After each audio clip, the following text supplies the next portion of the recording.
Hi, everyone. This is Rob Gray from ASU and the Perception Action Podcast, back with another article review. Today, I want to look at a really interesting paper looking at the effect of coaches' interventions, right? Coaches using the constraints led approach, right? How effective are they at designing the constraint activity in the first place? How effective are they adapting it? How effective are they at guiding it using verbal instructions? So that's what we want to get at today. And this is a paper uh sorry this so basically, right, when you think about coaching in the this is a diagram from my latest book, ecological coaching, how to be an ecological coach. You can think about it, there's kind of three broad steps, right? You have to design the constraint in the first place based on the individual athlete or team you're working with. You have to put the constraint activity in play and then adapt it based on what you see, what the athletes are doing. You have to guide it by giving instructions, informational constraints, and then you want to reflect and redesign. Okay, so what we want to look at is these different stages. So this is a study by Duarte Araujo and colleagues. Ghost is the lead author. The influences of coaches' intervention on technical and tactical performance dynamics of young soccer players. Okay, so let's have a look at this study. So what they're looking at is coaches' ability to be attentive to what's going on in activity and adapt it based on what they see in front of them. Right. So this is kind of an exploratory study. What they're going to do is have coaches design small-sided games and measure certain aspects to see if their interventions are working. So, okay, and they're going to distinguish between two types of constraints, two types of interventions. One, verbal or informational constraints. So basically giving your team instructions based on how they're performing versus actually changing the physical constraints. And what I mean by that is, so you see how they're performing, you change the size of the field, rules, the number of players, right? So you're not so much just giving verbal, and you can see it. We'll see how the authors did that. Okay. So this was three coaches of 16 and under players, right? They ranged in experience from about 5 years to 13 years. You'll see they're labeled A, B, and C. A is the most experienced, C is the least experienced. There's three distinct stages, right? So what they're going to do is they're first going to do a pre-analysis of the players and their team, right? Of course, what you have to do to do a good constraints-led approach, you have to know what you're trying to constrain. Then they're going to apply. They're going to design a practice activity. They're going to use it and they're going to adapt it in certain ways. And they're going to assess how well this influences the behavior of the players. So stage one, they're assessing the performance in small-sided games. They're looking at the number of goals scored, the number of passes, the number of goals given up, and so on and so on. They're looking at how well players are performing. These are two external evaluators identifying, grouping players into highest performance and lowest performance. So two broad categories. Then they're going to put them into teams afterwards. So that's the first stage. Okay. Next, design the practice activity. So Coach A chose a small-sided game to emphasize attacking the goal, right? Getting scoring opportunities. Coach B and C emphasized a small-sided game that for maintaining ball possession based on what they saw in the evaluation period. Okay, so that's the basic design. Okay, so each coach designs a small-sided game, lets them play in week. Condition one, they're playing with no intervention. So the coach cannot adapt it at all. They just let them play with their original design, small-sided game, and see what happens.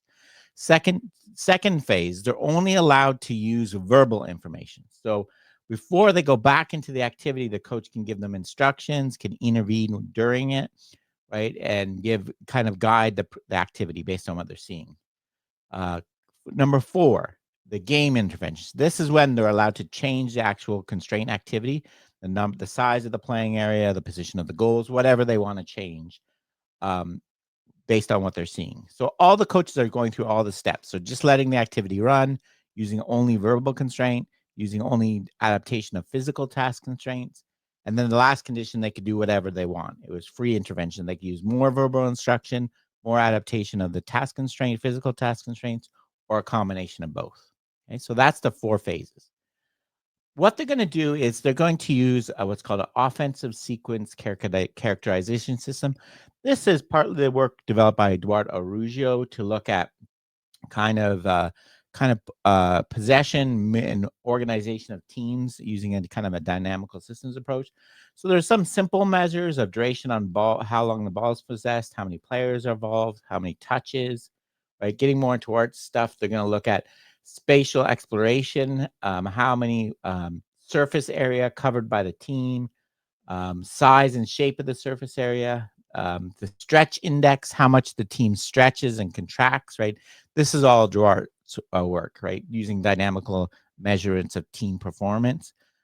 He showed that all these things relate to goals. So they're measuring the performance of the players and the team on various different levels in response to what the coach is doing. Okay. They're doing like a centroid analysis. Where's the center of the team? How big an area do they cover? And so on. And these were this was 4-on-4 small-sided game. Okay. Here's the kind of specifics of the intervention. So coach A, coach B, coach C. There's their goals: attacking, maintaining ball position. They use different field dimensions. They use different number of players: 5 versus 2, 4 versus 4, 2 versus 2. The number of goals, right? Different overall goals. Score as many goals as possible. Make so many consecutive passes. That goals that coaches that were emphasizing ball retention. Okay, so they all had very specific small-sided games for what they're going to do. So first, they're just going to let the players play and not do anything. Second stage, give a verbal instruction both before and during, right? To kind of guide players. Why don't you look to move the ball? Why don't you look for open passes more towards the goal, right? You could say whatever you want based on what you're seeing. And then the third stage is just a physical, change the task constraints so they could change the number of targets, the number of players, the field dimensions, the what was emphasized, what the goal is, what the rules are, and so on. Okay. So Coach A, they did. Interestingly, they found that the most effective in terms of just doing the player's response was the first phase when the coach just set it and forget it, right? And so the other things the coach didn't really have a significant effect. This is shown. Here's all the variables they measured in terms of technical and tactical performance. Again, the surface area covered by the team, the stretch index, the number of touches, the duration of ball possession. The basic thing they found for Coach A is there was no real significant difference in the verbal intervention. There were some things that were slightly different when they actually did the physical intervention and then the free intervention, right? So it seems like this coach's activity was working right from the start, and they didn't really need to do many changes to it. That's Coach A. There was some evidence that changing the rules was promoting the principle of so that was Coach A. Coach B, remember Coach B has designed a small side game to emphasize ball possession. They found that for them there was a significant difference between when they just set it and forget it in the first phase versus when they changed some of the constraints, physical constraints. So they manipulated the rules, they manipulated some of the number of players on the field, right? And what they found was a significant difference in the number of in the ball touches, the ball possessions, players involved in condition 3 after they made that physical intervention compared to condition 1 where they just set their original activity, right? The verbal intervention did nothing. There was no significant changes in players' performance. Okay, so that's for Coach B, the most effective thing was manipulating the physical constraints. Okay. Coach C. So Coach C, what they found was for Coach C, both of their interventions were effective in changing the behaviors, both the verbal intervention and the physical constraint, the structural and functional constraints, right?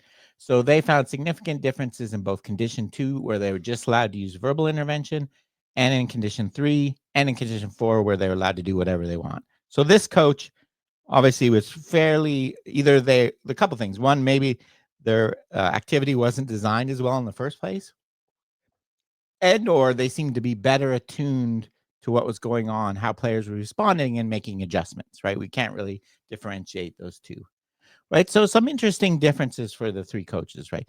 So we're seeing not everybody's the same, right? So what we're seeing is that even though these coaches were totally unfamiliar with the players, they just got this initial assessment. They seem to be, some of them at least, to be very good, reasonably good at making adjustments, both using verbal instructional constraints and changing the actual practice activity to get more out of the players, right? More passes, more ball possession, more cover area of the field cover.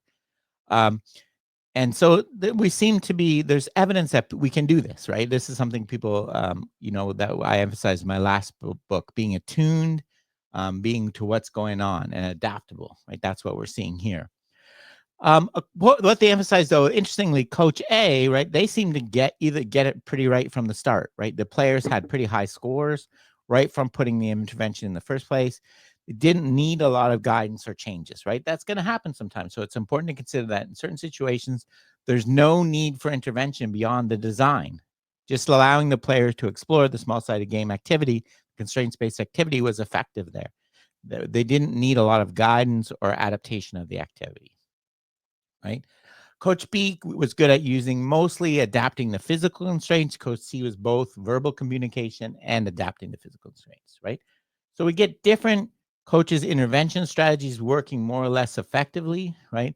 And the authors propose this interesting term they call pedagogical attunement to task dynamics seems to be an important skill to be developed by coaches, football coaches.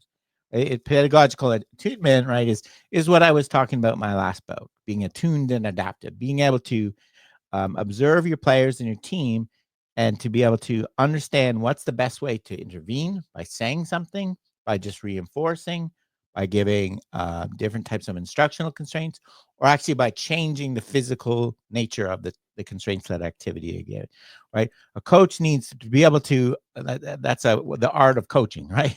We often call that. So I think this is overall a really interesting study. Actually, it's kind of messy study because not everything is nicely controlled in a laboratory, but it's getting at something real, right? What kind of interventions work depending on the individual coach, right? There's no way you could do this with a group level, right? Well, you could, but you'd lose all the information if you average across the three coaches, right?